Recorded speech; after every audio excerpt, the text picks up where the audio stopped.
King, J.R.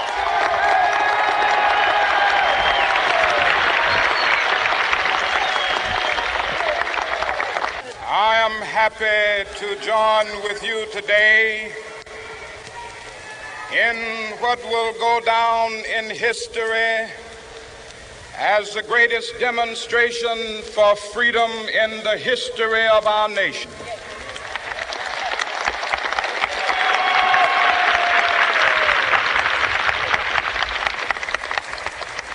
Five score years ago, a great American in whose symbolic shadow we stand today signed the Emancipation Proclamation. This momentous decree came as a great beacon light of hope to millions of Negro slaves who had been seared in the flames of withering injustice. It came as a joyous daybreak to end the long night of their captivity. But 100 years later, the Negro still is not free. 100 years later, the life of the Negro is still sadly crippled by the manacles of segregation and the chains of discrimination. 100 years later, the Negro lives on a lonely island of poverty. I have a dream that one day this nation will rise up and live out the true meaning of its creed. We hold these truths to be self-evident, that all men are created equal.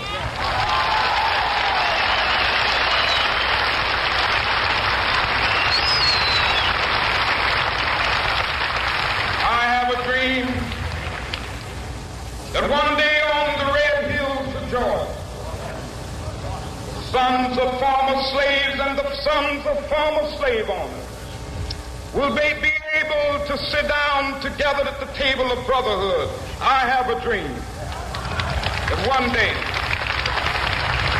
even the state of Mississippi, a state sweltering with the heat of injustice, sweltering with the heat of oppression, will be transformed into an oasis of freedom and justice. I have a dream. My four little children will one day live in a nation where they will not be judged by the color of their skin, but by the content of their character. I have a dream today.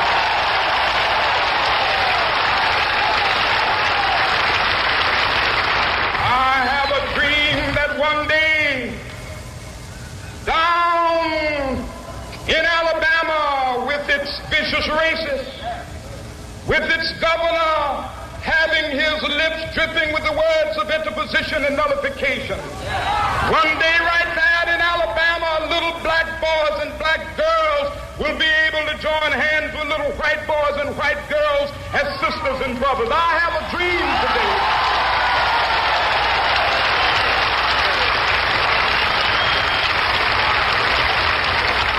I have a dream that one day every valley shall be exalted. And every hill and mountain shall be made low. The rough places will be made plain, and the crooked places will be made straight. And the glory of the Lord shall be revealed, and all flesh shall see it together. This is our hope. This is a faith that I go back to the South with. With this faith, we will be able to hew out of the mountain of despair a stone of hope. With this faith, we will be able to transform the jangling discords of our nation into a beautiful symphony of brotherhood. With this faith, we will be able to work together, to pray together, to struggle together, to go to jail together, to stand up for freedom together, knowing that we will be free one day. This will be the day. This will be the day with all of God's children. be able to sing with new meaning, my country, tears of thee. Sweet land of liberty, of thee I sing. Land where my fathers died, land of the pilgrim's pride. From every mountainside, let freedom ring. And if America is to be a great nation, this must become true. And so let freedom ring. From the prodigious hilltops of New Hampshire, let freedom ring. From the mighty mountains of New York, let freedom ring. From the heightening Alleghenies of Pennsylvania, let freedom ring. From the snow-capped Rockies of Colorado, let freedom ring. From the curvaceous slopes of California. But not only that, let freedom ring from Stone Mountain of Georgia. Let freedom ring from Lookout Mountain of Tennessee. Let freedom ring from every hill and molehill of Mississippi, from every mountainside. Let freedom ring, and when it happens,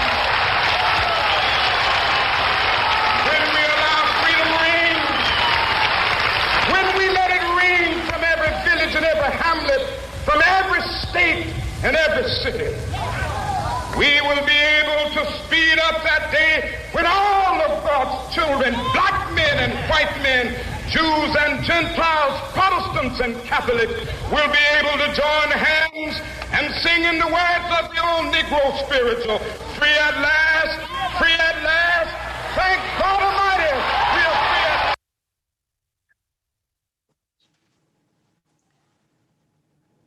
Welcome to the Rainbow Push Policy Forum. We are excited to bring to you on the anniversary, the 52nd anniversary of the historic March on Washington, where Dr. King was not even the featured speaker, but he was the speaker that all of us remember, and it is his message of challenge and hope that has resonated with us across these years. And as we look at where we are today, we recognize that there are some significant policy issues and platform issues for the next presidential candidate, vice presidential candidate, the next lieutenant governor of various states, the next attorney general of the United States, the next surgeon general of the United States, the cabinet that will be formed by the next president.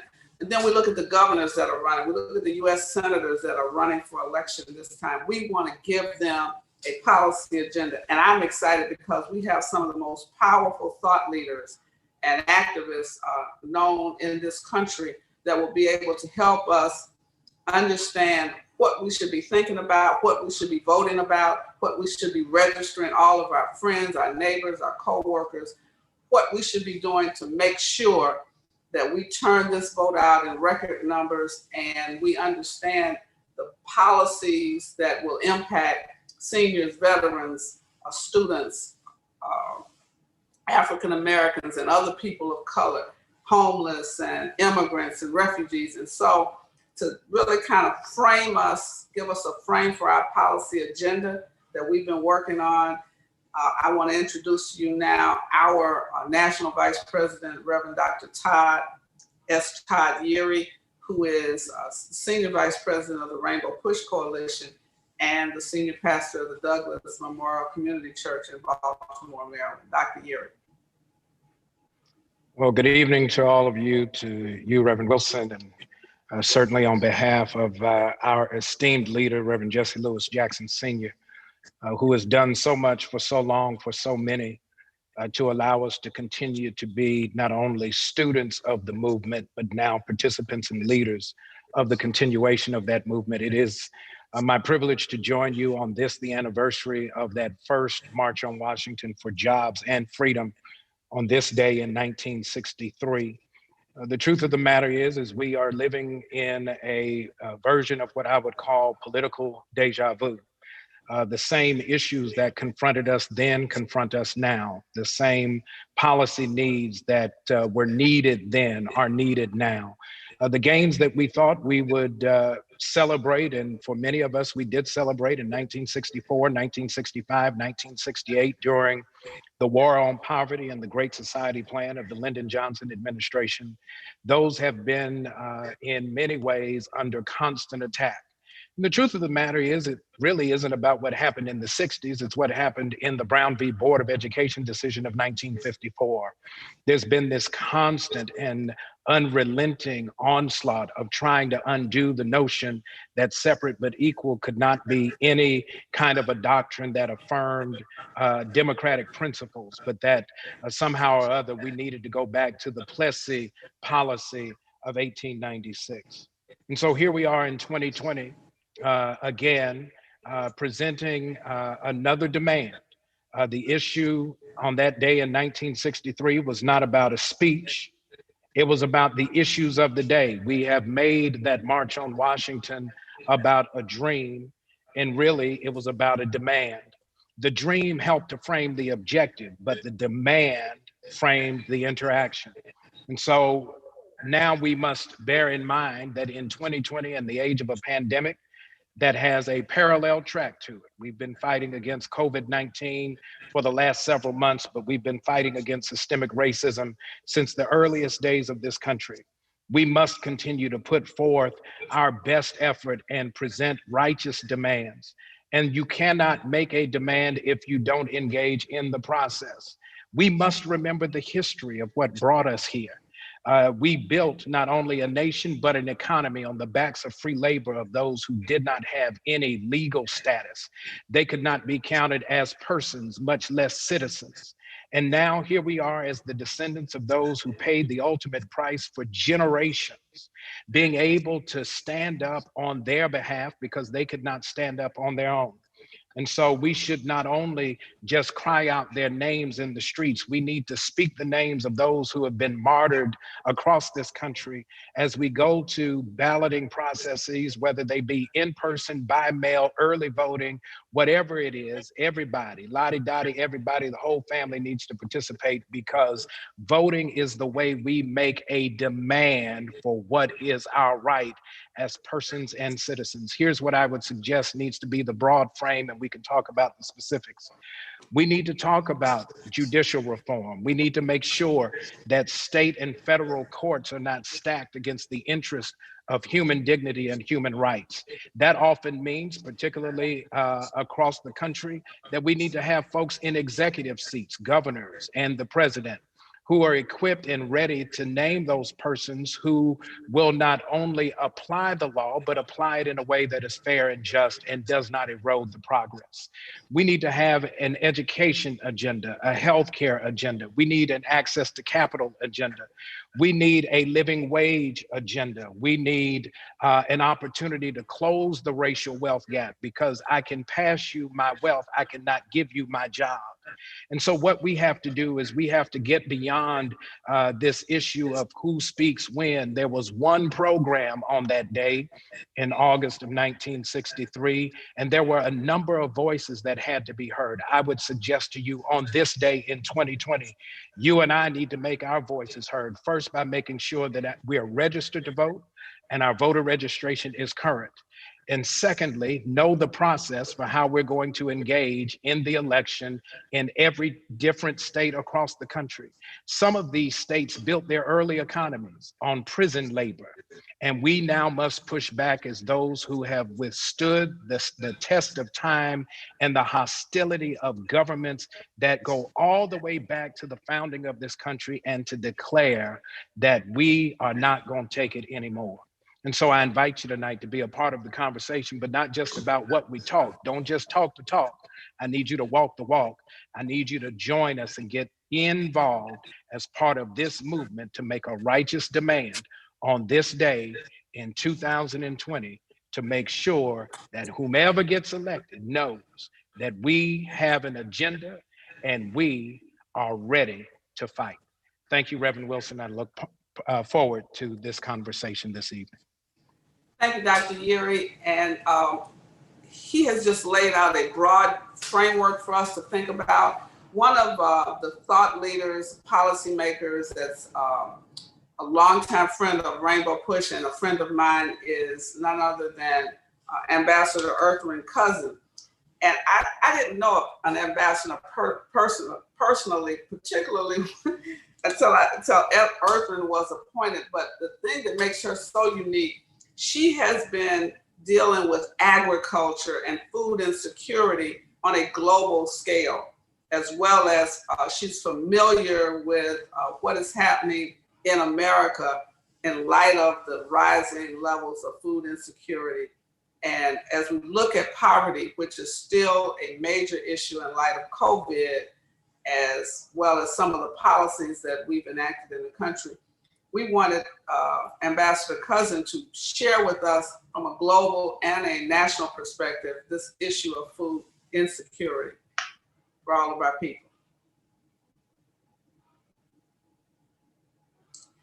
I think you have to unmute. Let me start again and say thank you, Reverend Wilson, for this opportunity. And I want to appreciate Rainbow Push and all of our leader, Reverend Jackson. We talk so much about standing on the shoulders of giants, and one giant that has been, whose shoulders I have stood on since the day I graduated from law school, is Reverend Jesse Jackson, who has always been someone who supported my career, and we could share war stories about the work that we've been able to do together, both in Chicago, around the country, and then globally. I thank you for this opportunity to talk about food security. Because when we think about COVID and the impact that COVID has had both domestically and internationally, we think about it as a healthcare challenge and the number of people who have been infected and number of people who have died. But COVID very quickly evolved from a health challenge to an economic and a food security challenge, affecting even more people than those who were actually infected by the physical, the health issues. In the global community, before COVID, there were approximately 135 million people who were at what we call in the humanitarian industry at level 4 food insecurity, which means that without humanitarian assistance, they would starve to death. And those individuals, you would find them in places like Yemen and South Sudan and Somalia and Syria, Northeast Nigeria and Maiduguri. With COVID, that number increased from 135 by another 130 million people to 265 million people that are now, as we sit here today, on the verge of starvation without continuous support from the international community.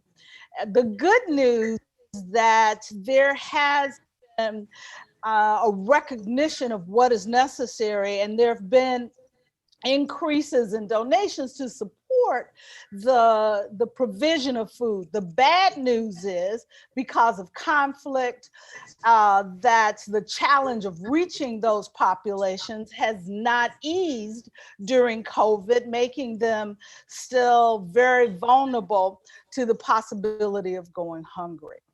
But this is not a problem just over there. While we don't have the populations on the verge of starvation, we do have children going to bed hungry at night right here in the United States. During the first week of July, in the United States, the number of households with children that reported not having enough to eat was 13,570,400. And and before the March 15th, the day the federal government declared a national emergency, that number was 12,046,000 and some. That's an increase of 1.5 million households in just 4 months. from 12.8 to 14.5% of all American households that were without the food that was necessary to ensure that they could meet their dietary requirements. In other words, children going to bed hungry at night. And there are about 32 or 121 million of those households. I'm sorry, 122, more than 32 million households that have children under 18. And we all know the effects of food insecurity on children, the impact that it has on development, both physical and mental, the long-term mental impact that it has on children who are at a higher rate of depression and suicidal thinking and deficits in educational and social skills when their dietary requirements are not being met. And the challenge for so many African-American households is while we are, as a percentage, more of our households were deemed essential, and so they were working, we had people working, we also had a higher percentage of our households who were deemed non-essential as a part of the larger society. That meant that they couldn't work from Zoom. They weren't getting a paycheck. Many of them, because of the nature of the work that they performed, did not receive the supplemental income from the government. But the reality of it is I could spend a lot of time telling you about the challenges that we face, but what we also want to talk about, and I want to join Reverend Yeary in saying how important it is for us to ensure that we get a vote out on November 3rd. Because in working with the Biden administration, part of the work that they have committed to as a priority is Black wealth, economic wealth, and economic development, and investing in businesses. Because the reality is, as Reverend Yeary said, it's not just about creating more jobs. Yes, we do need to create more jobs. Yes, we must increase the percentage of income, the percentage of support for SNAP benefits so that it's more than $1.35 per meal that a family now receives on SNAP benefits. Yes, we need to increase the minimum wage to $15 an hour to ensure access to a living wage for more households, but we are not going to overcome the intergenerational challenges of poverty if we don't also create businesses that allow for the passage from generation to generation, and also the expenditure of resources in our community that are owned by businesses in those communities. And that includes food-related businesses. Our food systems failed during COVID, and we know that there will be significant income invested in the food system. We need to ensure that that money that is invested in the food system is also invested in Black business owners in the food system. And I'm not just talking about the mom and pop restaurants. We need to also invest in businesses that are in manufacturing, logistics, storage, to ensure that as we create a more durable and sustainable food system, that we are not just benefiting as consumers, we're benefiting as business owners, and also as those increasing the number who are employed in the community as a result of having more Black business owners.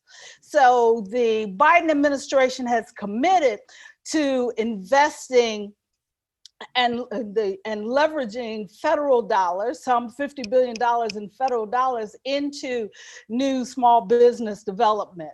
And the opportunity to seize that capital to address these challenges in our food system while also addressing the challenges of economic wealth generation is work that I am looking forward to participating in under a Biden-Harris presidency. But that is not going to happen if we do not get our community out to vote on November 3rd.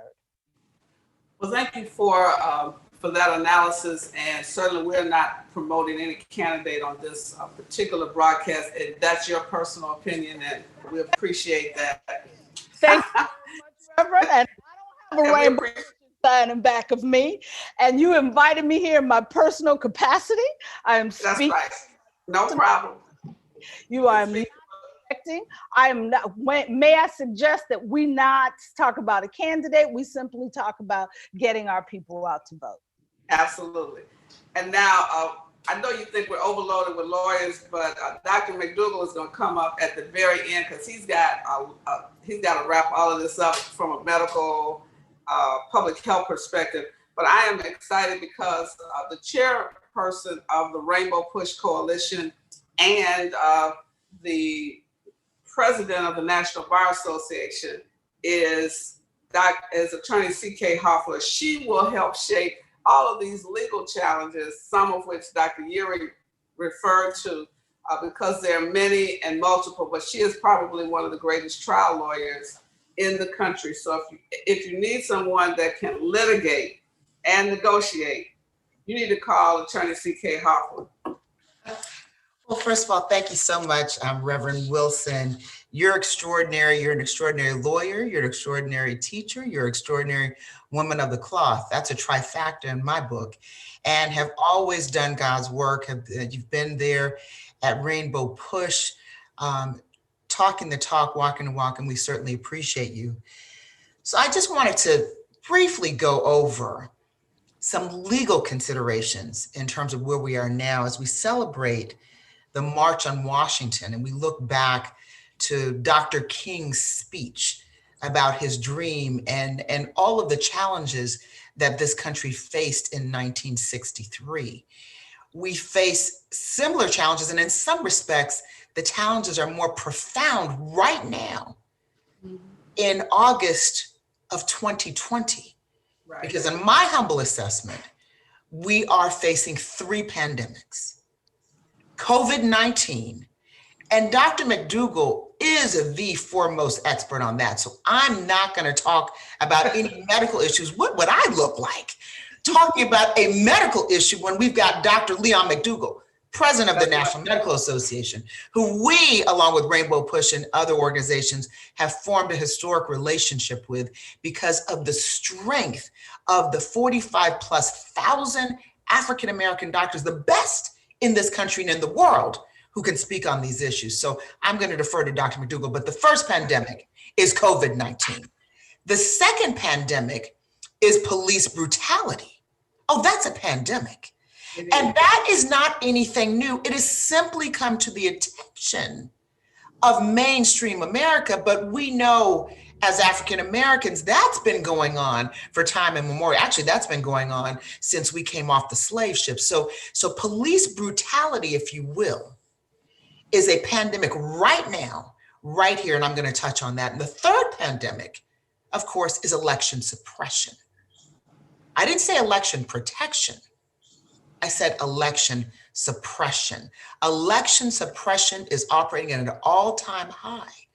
And so when you combine COVID-19, and really COVID-19 is really what is the chokehold on this country and around the world. It's COVID-19. But when you look at police brutality within the context of COVID-19, when you look at election suppression within the context of COVID-19, we are in a hot mess. And the only way to get out of that hot mess is to speak truth to power during the elections. We are not endorsing any candidates. That's not what we're doing here. But we are, as Reverend Jackson, our fearless leader, who has been fighting the fight, walking the walk, talking the talk, and inspired us to keep hope alive. As he says, keep hope alive, but we must protect the right to vote. So what does that look like? And I just want to touch on a couple of legal issues. So I talked about deferring to Dr. McDougall on COVID and what it is and what it means. But from a legal standpoint, there certainly are legal ramifications. There are people who are essential workers throughout this country, doctors, healthcare workers, school teachers, bus drivers, and others who have to go to work.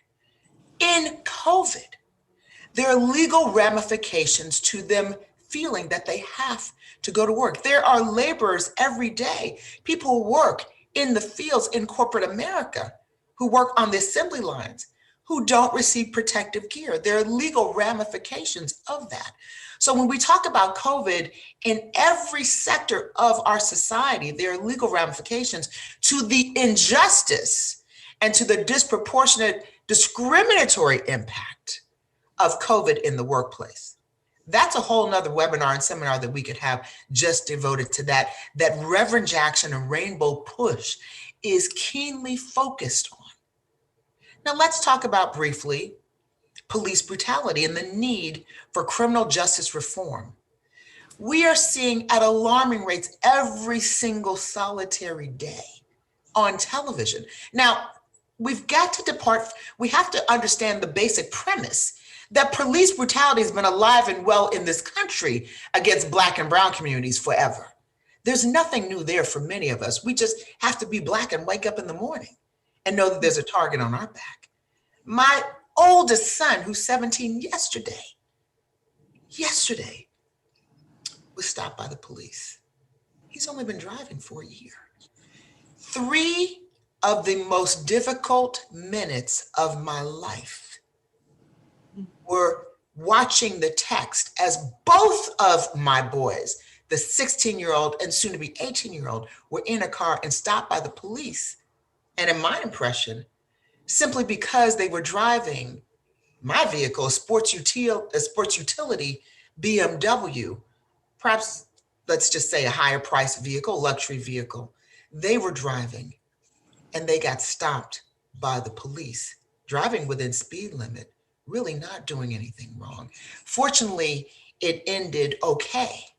But for 3 minutes, I recognized at that moment as a mother that there was a greater than 50% chance that my children would not live through that experience, ladies and gentlemen. So when we talk about the need for the George Floyd Justice and Policing Act that has been passed, a bipartisan act that's passed by the US House of Representatives that's sitting in the Senate, we talk about the need for that. That is real. That is real because countless African-American men and women are dying every day or are victims of police brutality. There are legal ramifications to that, of course. When as the representative of the National Bar Association, and I do represent the interests of 66,000+ African-American lawyers, jurists, law professors, and judges, I do proudly represent them. But one of our mandates, and when I talk about the 3 pandemics, those are the 3 areas that I'm focused on this year in my administration. And one of our mandates when it comes to criminal justice reform is to support the initiatives of the Congressional Black Caucus, provide and lead our legal acumen when needed, because we've always had a good relationship, a strong relationship with the Congressional Black Caucus. But the Congressional Black Caucus needs us in the field to communicate the message of why this act is critical. We must call our senators. We must have that line pumping with calls every day, all the time, so that they know the importance of that act to our communities. Lawyers can do that. We must bring, and I say this proudly, when you look on TV and whenever the tragedy of these high-profile police brutality, killings, murders, and shooting cases that we see, each and every one of them, ladies and gentlemen, is led by a member of the National Bar Association. Whether it's Ben Crump, who's a past president of the National Bar, Lanita, who's representing many of the families, Lanita Baker, who's representing the family of Breonna Taylor, she's a vice president of the National Bar, Chris Stewart, representing many families, he's a past president of one of our affiliate chapters and an active member of the National Bar. Darrell Parks, past president of the National Bar. Lee Merritt, active member. And on and on and on and on in our communities. The National Bar is there talking the talk, walking the walk, protecting those families, defending those families, because it's not just about the criminal aspects. Holding accountable those district attorneys to make sure that we have prosecution of those police officers who are at fault and who engaged in misconduct. But we need legislative measures. So the lawyers need to be the purveyors of justice in the courts, as well as lobbying and making the calls in our community. So the George Floyd Policing Act is one of those measures. We join in solidarity with Rainbow Push, with other civil rights and human rights organizations who also understand the importance of legal action in the courts, as well as legislative, and being on the streets and protesting. And finally, I want to talk about election suppression. Oh my goodness. Election suppression is alive and well. And when we talk about election suppression, we all know this here on this panel, but there are two ways to protect the right to vote if you're a lawyer. So we know that the RNC and the DNC, they dispatch lawyers as poll watchers to protect the right to vote, to ensure the integrity of the process. We know this is a factual matter. The RNC has said they're going to dispatch 50,000 poll workers. That's partisan. The DNC does it, the RNC does it, but there's a nonpartisan effort that the National Bar Association, Transformative Justice Coalition, Rainbow Push Coalition, Lawyers Committee on Civil Rights, ACLU, and other organizations, NAACP, embraced, and that's election protection. On March 2nd of 2020, Reverend Jackson and the late Congressman John Lewis in Congressman Lewis's office in Atlanta gave me my mandate and said, you must, in your year, make sure that Black lawyers protect the right to vote. And that's what we're doing. We have programs, we have a 50-state program that we're not talking about or doing intellectualizing about, that we are acting on in our communities. We've identified 20 of the worst states where election suppression is alive and well.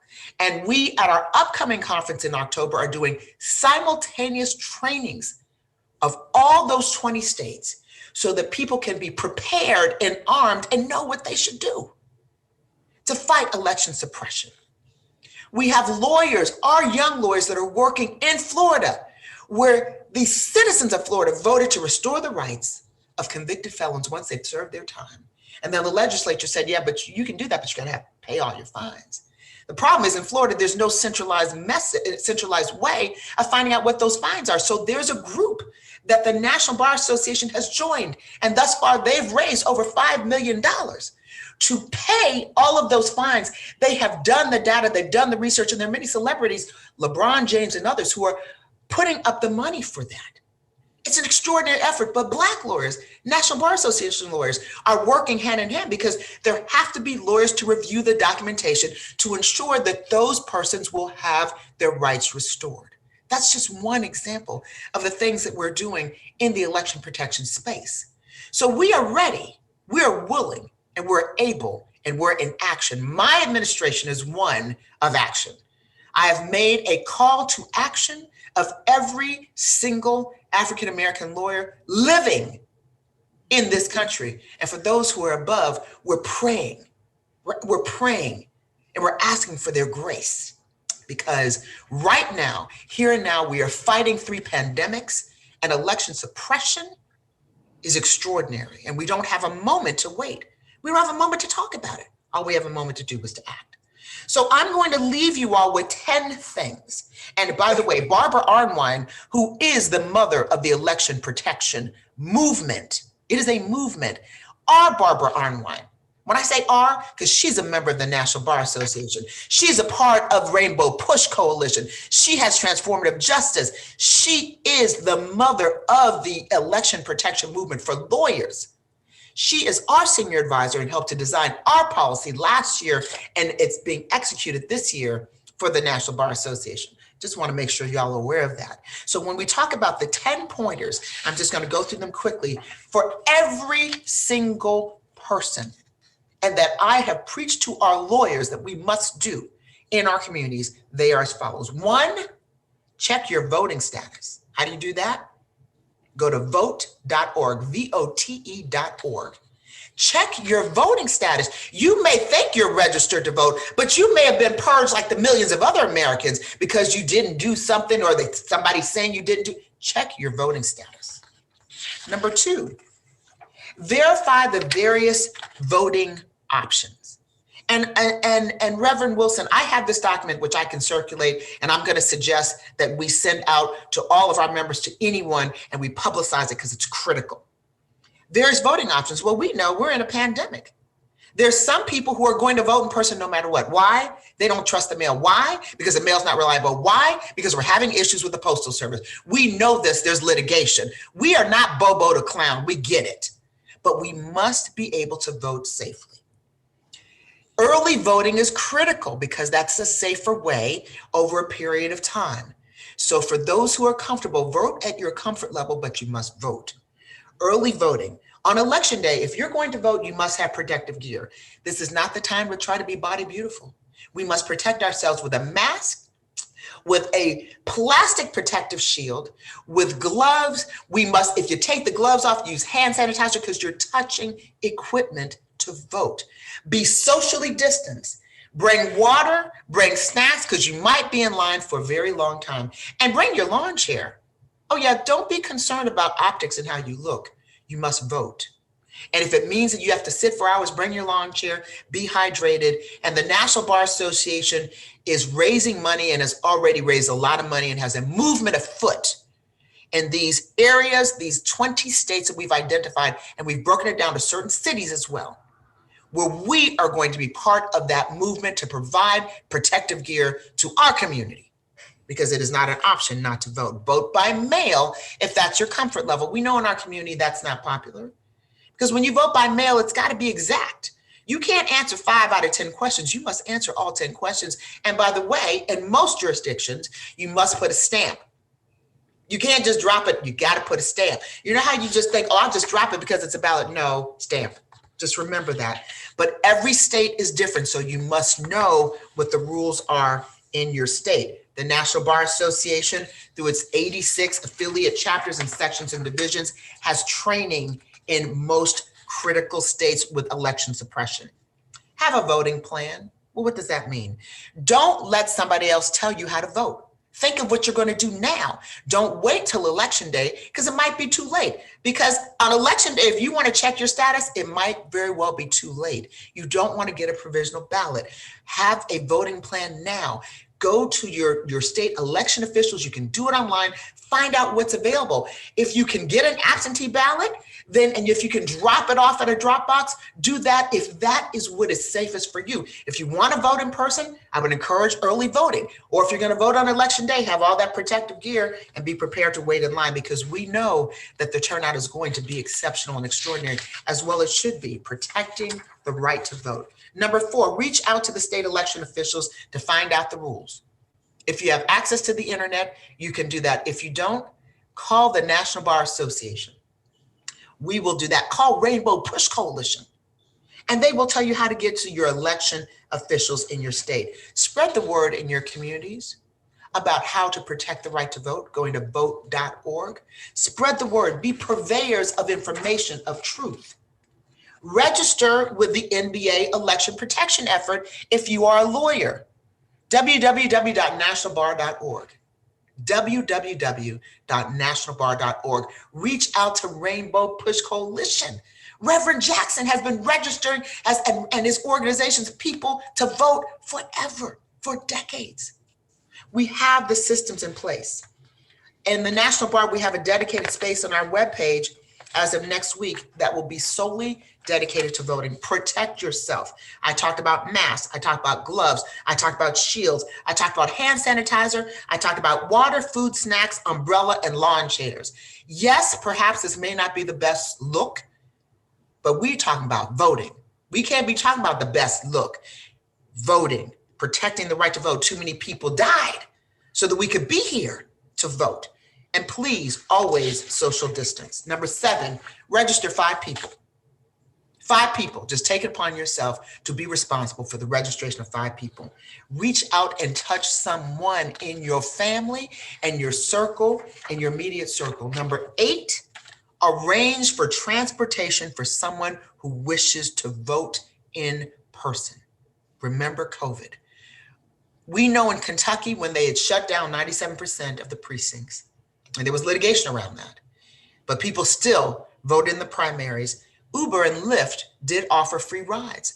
There are organizations and companies who believe in the right to vote. It's not partisan. They just want people to vote. Reach out to those organizations. Usually many of our grassroots organizations do that. If you got a car, make arrangements, but it must be done safely. Remember, we're in COVID. 9, recruit volunteer poll workers. We know that many of our poll workers historically have been senior citizens. It is not prudent, and they will be counseled against being poll workers during COVID because they're senior citizens and many times have other medical ailments that would preclude them, and their doctors probably wouldn't allow them to do that. But there are other people who want to be poll workers. Recruit them. There are many things that we can do from our desk by making phone calls. And then finally, the last point is refuse to be denied. Refuse to be denied. If you get to your polling station and there's some type of raggediness, funkiness, and we know it when we see it, it's election suppression, call 1-866-our-VOTE. It's a hotline, 1-866-our-VOTE. Call Rainbow. I've done that. I did that when I was in Brookhaven last year voting for Stacey Abrams, all kinds of irregularities. I waited 5 hours in line this time to vote in the past primary. 5 hours, it should have taken 10 minutes. There was litigation surrounding all of that because sometimes you just got to escalate it up. Again, 1-866-our-VOTE, that's a hotline. So all of these pointers I will get to Reverend Jeanette Wilson, but just know we got lawyers ready in the field. We're not talking about it, we're acting. We only got time to talk. And we are also providing protective gear for our citizens, for our community to vote. Because after all, the one thing that lawyers know how to do, they know how to talk and they know how to get into court and to speak truth to power and to seek justice. And that's what the MBA lawyers, that is their mandate, and that's what we're doing. Thank you.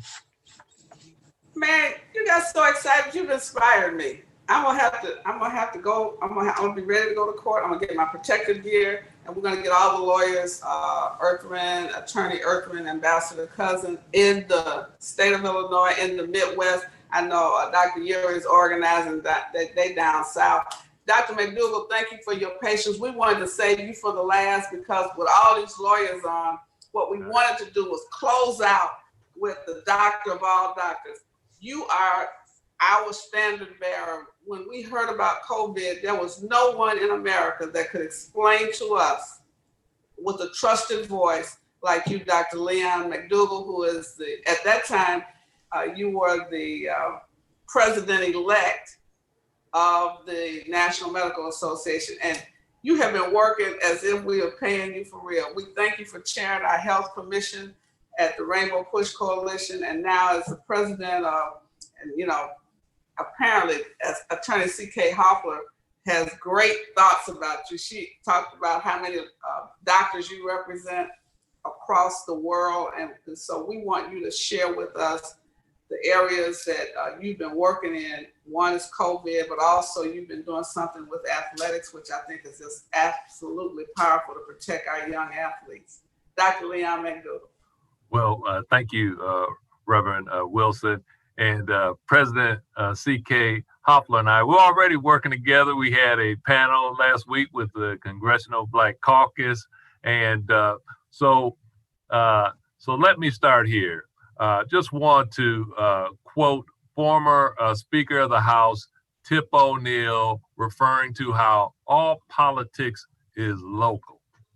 So now I'm going to transition to what's going on here in Ohio, Buckeye Nation, the Buckeye State. So in my county, I live in Columbus, my county, Franklin County, the Board of Health and the City Council have both declared that racism is a public health crisis. So what does that mean? So it means that our community is going to be working on initiatives to, Dr. Cousins, help solve food insecurity and what I term food mirages. You hear a lot of people talk about food deserts. No, it's not a food desert. It's a food mirage, because those corner stores, they have food with empty calories that are not healthy for people in our community. Also, fair housing. Fair Housing Act was passed in 1968. And can you believe that people are trying to dismantle the doggone Fair Housing Act? So those types of issues. And then fair employment. And now I'm going to circle around to health care. So the Affordable Care Act, otherwise known as Obamacare. Now, why is the Affordable Care Act so important? So when you look at the United States and where we live, African Americans mostly live in the southern states. So guess which states don't have Medicaid expansion, don't have Affordable Care Act access? So there's about 12 states in the South. So when there is this scourge of COVID-19 pandemic, now you have a whole community of folks trying to decide, well, I don't have insurance. I'm underinsured.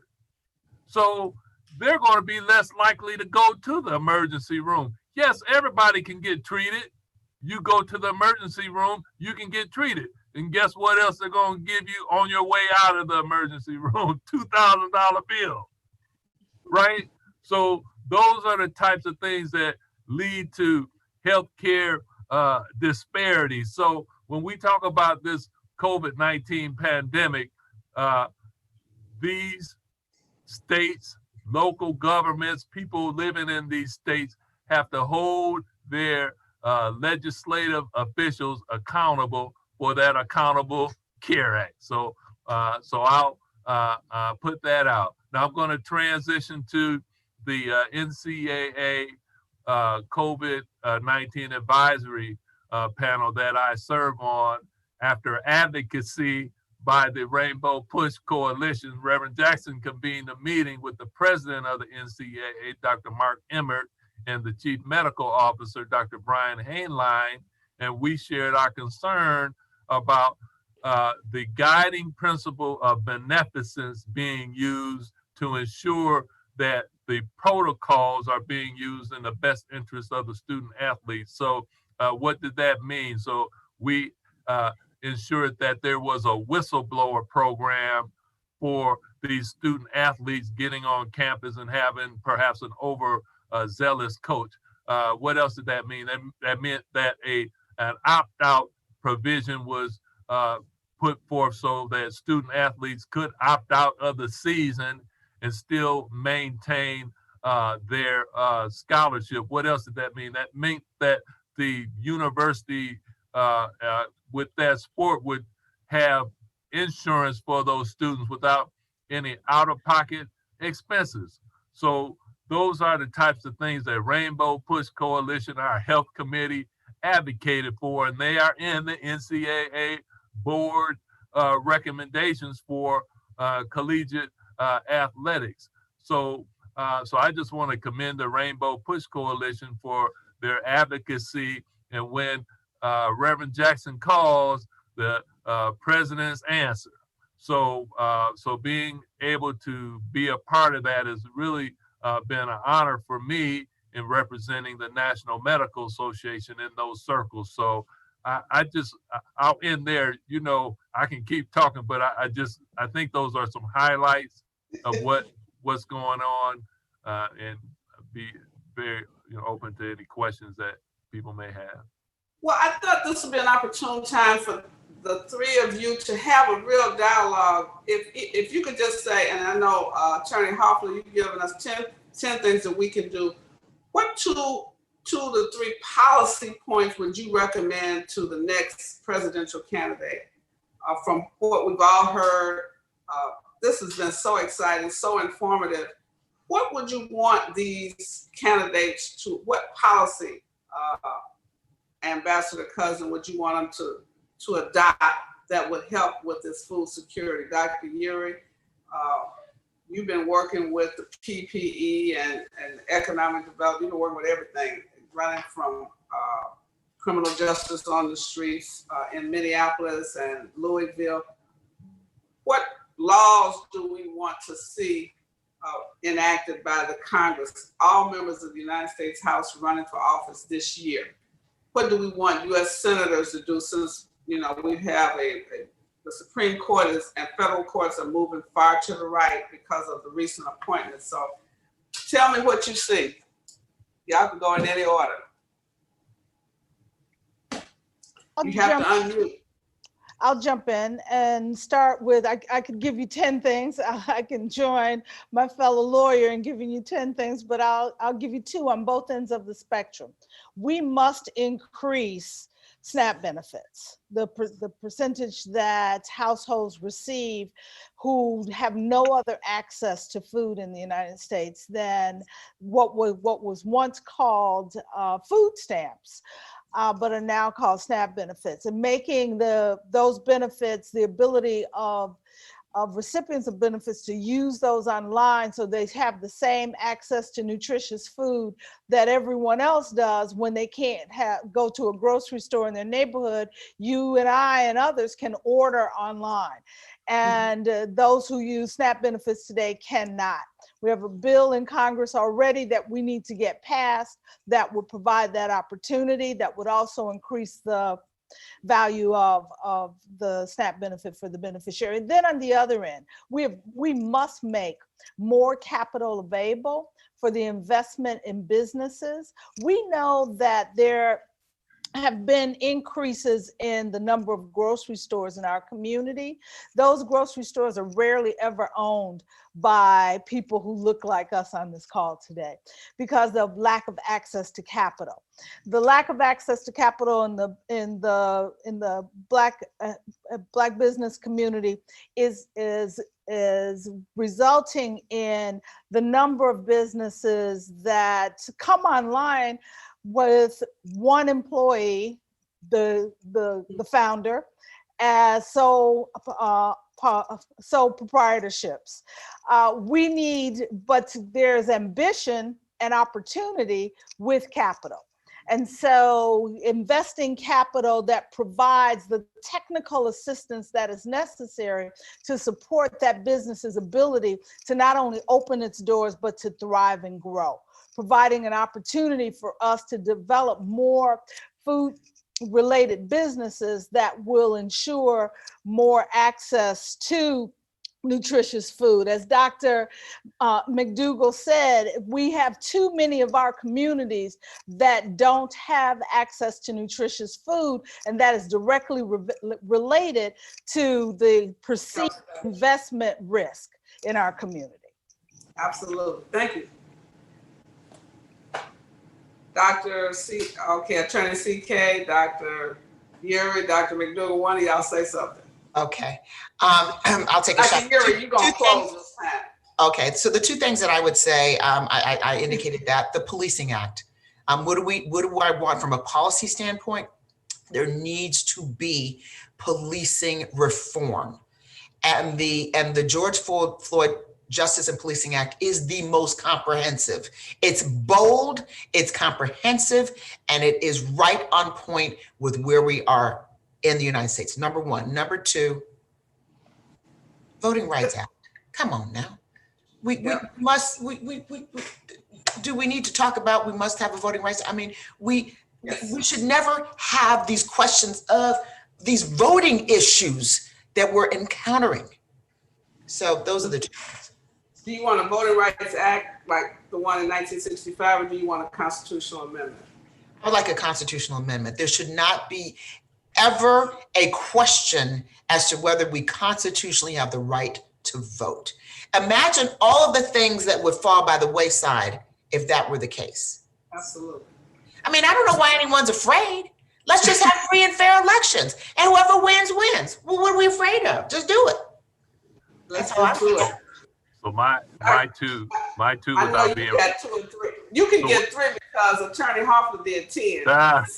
so to not be redundant, since our government can pass a tax cut for wealthy people and corporations for $2.3 trillion over a 10-year period, I think to start, we should invest $2.3 trillion in over 100 historically Black colleges and universities, including the consortium of 4 Black medical schools and the W. Montague Cobb Health Institute. So that's number 1. Number 2, abolishing capital punishment. We represent 13% of the population in the U.S. We represent 43% of the people on death row, and we represent about 32 or so percent of the people who are murdered or executed with capital punishment. And we passed that resolution in the House of Delegates at the National Medical Association. So those are my 2. Thank you so much. Dr. Yuri? I don't know that I have 1 or 2. I think we've laid out, the broad categories. And so I'd lean heavily on my colleagues who have so cogently identified areas that we have to pay attention to. And the question that really has to be raised, and Reverend Wilson, thank you for moderating and leading us through this important discussion, is that the way these decisions get made is by a process. I know that in the midst of the pandemic, Broadway shut down. Hamilton was going in full force. There's a song on the soundtrack to Hamilton called "The Room Where It Happens." Right. The room where it happens is not the floor, but actually the committee rooms, the back rooms, where those whom we elect often have to trade, have to barter to be able to get to some consensus on legislation that can then pass the committee and then get to the floor.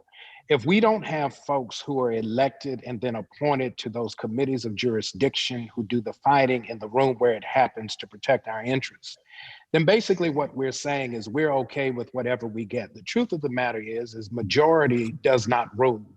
The majority of those who vote rules. And so the majority of the people nationally are typically not voting to determine who's going to set which policy or who's going to represent our interests. And I'll share this conversation that I had some years ago. The former senior senator from Maryland, Barbara Mikulski, had a meeting with some of the faith leaders. We were in her office here in Baltimore. And she said, there's something that you all keep getting wrong. You all run around talking about speaking truth to power. And she said, I need you to finish the sentence. You're speaking truth to power about power. You have power, you're just not using it. And so if we continue to sit on our power, we continue to register but not vote, or even worse, don't register at all, then basically what we're saying is the majority of the few get to dictate to us what our agenda not only ought be, but will be. And so it is on behalf of the one who showed us the power of the vote in registering record numbers of new voters, changing the rules of political processes to make sure that every vote indeed did count. This is the season where, as Attorney C.K. Hoffler, our board chair and also the president of the National Bar, go to vote.org. I need you to go verify your registration. If you know you're not registered, you can treat it like confession. Ain't nobody gonna be looking over your shoulders. You can get right with God and right with politics at the same time. But we've got to show up in the greatest numbers we ever have, because we have already been told by the current occupant of not only the White House, but state houses, that they will steal this election, and they don't care if they do it in broad daylight. So let's speak truth to power about power, because we do have power, both power of faith, but power of politics. And together we will win. Thank you, Reverend Wilson, for convening us tonight. I want to thank each one of you for joining us. I hope Dr. Yuri and Attorney Hoffler, since you are the two leaders at PUSH, and Ambassador Cousin and Dr. McDougall, we need to reconvene this probably at the end of September or early October to really push our policy agenda and perhaps add some other people, because we talked about education. We talked a little bit about economic development. And so we need to keep getting people focused on what they're voting for, because there is a body of confusion about, that people are focusing on the top two. Well, we have to look at the Senate, those key Senate races, the legislative races at the state level, the US Senate races. Every member of the United States House of Representatives is up. We need to look at who's running for these county district attorneys, because as you all know, in these cities where this violence is occurring, the person that approves charges is what we call state's attorney or the district attorney, not the attorney general. That's a separate state office. So we need to talk about who's running where that we need to focus on. And Dr. McDougall, we need to really walk through that health manifesto again in great detail, send it as a policy paper, Dr. Yuri, to I know the Congressional Black Caucus has it, but everybody that's running needs to be looking at that manifesto now. And if Ambassador Cousin, if you could really send us something on this food security, I don't think we have really thought as much about it as we should. We feed a few people, but it's not changing the conditions that allow them to be hungry. Reverend Jackson would have you guys to know, he's so excited. He said, I don't have to come because you got Dr. Yuri, you got Attorney Hoffler, you got Dr. McDougall, you got Ambassador Cousin, but then he said, and y'all got it. And so he is really pleased about this session. Tomorrow morning, for those of you who are watching, we have a powerful legislative session where we're looking at county commissioners from around the country. Dr. Yuri, you want to share what's happening? Very quickly, tomorrow morning we'll be convening, as many of us know, in various localities across the country, you have city county governments. Many times we focus on the cities, but we don't look at the county governmental structure, which often incorporates a number of small towns and other municipalities. And so we have leadership in these county executive positions across the country. We want to hear from them and learn how we can support and partner with them, particularly as we move forward in speaking truth to power about power. That call will be tomorrow morning, and I think Reverend Wilson, you'll give me the update because I don't have my calendar to know how early I need to wake up, so please tell us all. It's 9 o'clock Central, it's 10 o'clock Eastern. 9 o'clock Central, 10 o'clock Eastern, and you do want to be present. And one thing that Reverend Jackson would tell all of us to do, every one of you that watch this broadcast, listen to this broadcast, tune in, tweet in, however you get this information, you need to be a member of Rainbow Push. Membership is only $35 a year, $15 for students and people 65 and older. You can't beat this kind of advocacy, information, and inspiration with any other organization in the world. Thank you guys so much. And we're out. Thank you.